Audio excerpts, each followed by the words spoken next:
इन दिनों प्रदेश में जहां 2 विधानसभा और 1 लोकसभा चुनाव को लेकर सरगर्मी तेज है, तो वहीं सपा के कद्दावर नेता आजम खान की प्रतिष्ठा का सवाल बन चुकी रामपुर सीट को लेकर भी सियासी माहौल गर्म है। रामपुर उपचुनाव में आसिम राजा को प्रत्याशी बनाए जाने के बाद से आजम के सिपहसालार रहे लोगों ने उनका साथ छोड़ दिया, जिससे एक तरफ तो वो खुद चुनावी मोर्चा संभाले हुए हैं, तो दूसरी तरफ उनके बेटे विधायक अब्दुल्ला आजम भी लोगों के बीच जा रहे हैं। दरअसल अब्दुल्ला आजम ने पत्रकारों से वार्ता की। इस दौरान उन्होंने सपा के कई लोगों के भाजपा में शामिल होने पर कहा कि हमारे पास वो वॉशिंग मशीन नहीं है जो लोगों के दाग धो सके।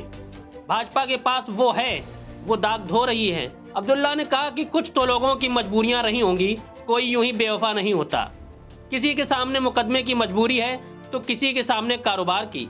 नाराजगी मजबूरी के बाद पैदा होती है। साथ ही अब्दुल्ला ने कहा कि जिस तरह के चुनाव आयोग की परिकल्पना सुप्रीम कोर्ट ने की है, अगर उस तरह का आयोग होता तो शायद आसिम राजा 2 लाख वोटों से रामपुर लोकसभा का उपचुनाव जीत चुके होते।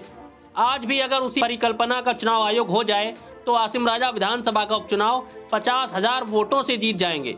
अब्दुल्ला ने आरोप लगाया कि पुलिस लोगों को फोन करके धमका रही है कि या तो भाजपा में शामिल हो जाओ या फिर थाने में आ जाओ। उन्होंने कहा कि प्रमाण के तौर पर गंज कोतवाली और सिविल लाइंस कोतवाली के पुलिसकर्मियों के फोन का कॉल रिकॉर्ड्स देखा जा सकता है। इस दौरान अब्दुल्ला आजम ने मशकूर अहमद मुन्ना पर भी निशाना साधा। उन्होंने कहा कि वो प्रधानी का चुनाव हार गए, बीडीसी का चुनाव हार गए, इसके बाद भी पार्टी ने उनको एमएलसी का टिकट दिया, उनके बेटे को जिला पंचायत का टिकट दिया। अब्दुल्ला ने कहा कि मुन्ना को यह गलतफहमी है कि वो किसी वर्ग के बड़े नेता है। उनकी गलतफहमी 5 दिसंबर को दूर हो जाएगी। अक्सर नाराजगियां मजबूरियों के बाद पैदा होती हैं। जो नाराजगी है वो मजबूरी के बाद पैदा होती है, तो कहीं ना कहीं कोई मजबूरी रही हुई होगी। यूं ही तो कोई बेवफा नहीं होता, तो मजबूरियां हैं सबकी। मशकूर साहब की भी मजबूरी है भाई। मैंने तो कहा कि वो बीडीसी का चुनाव हार गए, प्रधानी का चुनाव हार गए, उसके बावजूद भी समाजवादी पार्टी ने उनके बेटे को जिला पंचायत का टिकट दिया, जिला पंचायत मेंबर बनाया, फिर उनको एमएलसी का टिकट दिया।